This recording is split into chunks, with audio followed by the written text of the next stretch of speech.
go ahead and pull up this portal. And I didn't even mention him, but Brandon Sorsby. Make sure it ain't buffing.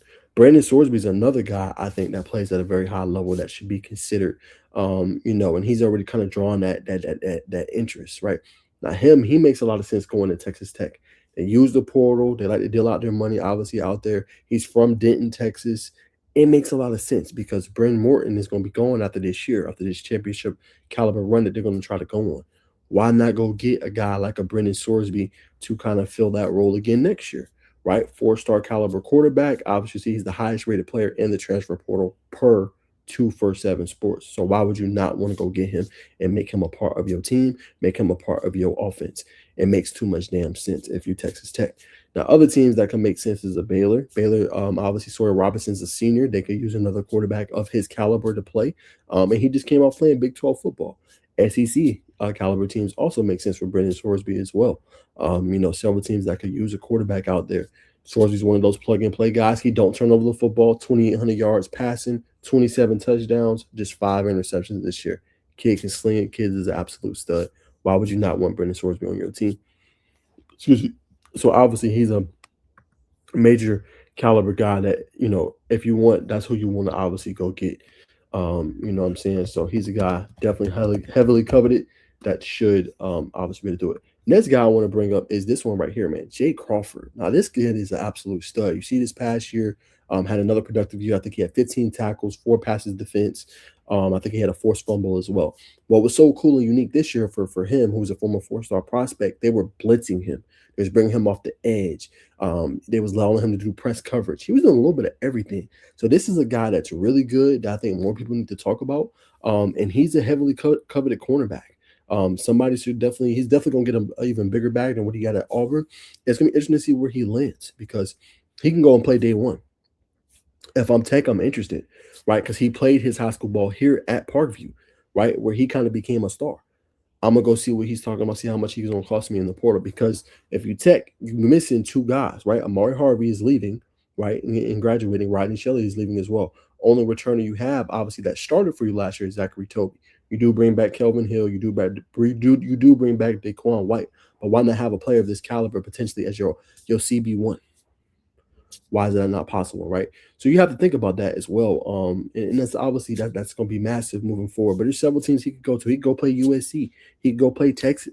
So he can fit anywhere. That's what makes this kid special. That's what makes him elite. He can go anywhere and play at a high level. So that's another player I want to talk about. That's been performing obviously, at a high level. And then I wanted to react. Obviously, everyone's been asking me, and I did a video on it, and I did a breakdown of a player as well, man. But this is just the reality of college football. This is the reality of college football. It sucks to lose Aaron Philo, but like Coach Key kind of said in his presser today, or his interview with 680, like it's gonna happen when you winning games and you a 9-win team, an 8-win team, 10-win team. People are going to want to poach your players. People are going to want to go get your coaches. And if you're coaching on that staff, you're going to think, hey, we just had a good year. Let me go see my next opportunity. Because that's all it is, y'all. Y'all got to think about it like this. It's a platform. It's like, okay, same thing. I have my platform, right? I'm noticing today more people are tuning in, right? I had at least up to 7 to 8 people that's watching me live right now, right? I'm trying to build this thing to be a place where you come nonstop college football, right? Nonstop college basketball, just talking sports and building to a national platform. It's the same thing for these coaches, y'all. These coaches want to go to a spot where they can go, they can develop, they can get better. You know what I'm saying? They can win a lot of games, and then they can take the next jump, right? That's just how it goes. You look at any coordinator, right? Kirby Smart was on Alabama staff. Kirby Smart's now one of the best coaches in college football, right? Go look at Dan Lannon. Look where they started. Same thing, right? Lane Kiffin, same thing. Like all these guys had to start somewhere, get a marquee job, and then obviously upgrade and go somewhere else. Now, they're going to Florida. We'll see how that obviously works out and shapes out. But Florida is it's a bigger job than Georgia Tech is currently. But Georgia Tech, they keep winning these games, keep having these coordinators go. They could be the marquee job in the ACC. You know what I'm saying? Why can they not? Right? So when you have that, you're going to see coaches leave. You're going to see people want to get your players. So it's unfortunate for Aaron Follow, but credit to Georgia Tech, though. Per reports, again, I'm going to say per reports, they dealt out and matched the offer that obviously Florida offered him, right? Which was apparently around $3 million. That's a lot, y'all, for a quarterback. Now, Follow has played a little bit, you know what I'm saying, played NC State, Miami game, things like that, but he didn't play like Haynes King, right? He didn't play, and I'm not saying the level, but he didn't play as many games as he did, right? That's a lot to deal out, y'all. When you have a whole roster, you got to think about, right? And there's gonna be guys that hit the portal. We know about Tena Alo Tupaloa. He hit the portal. Peyton Joseph hit the portal. Obviously, Follow has hit the portal.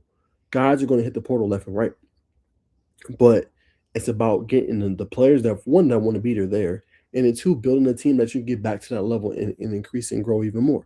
So it's unfortunate he was the heir apparent to QB1, but that's the cool part about college football.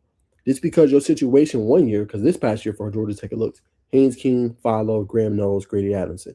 Now it's Haynes King graduates, Aaron Follow leads to the portal, and then obviously now it's at Graham Knowles. Now it's what are you going to do if you're Georgia Tech? Do you bring in a transfer portal quarterback? Do you bring in somebody new to fit obviously this offense in this scheme? So that's kind of what's going on now. So just because your situation looks like 1, 2, 3, 4, it can change at a snap of a hat. You know what I'm saying? So you never know, right? And it's unfortunate. And I can't blame the kid for wanting to go get the pape. You know what I'm saying? What's wrong with wanting to go get the pape? I don't see nothing wrong with it. You know what I'm saying?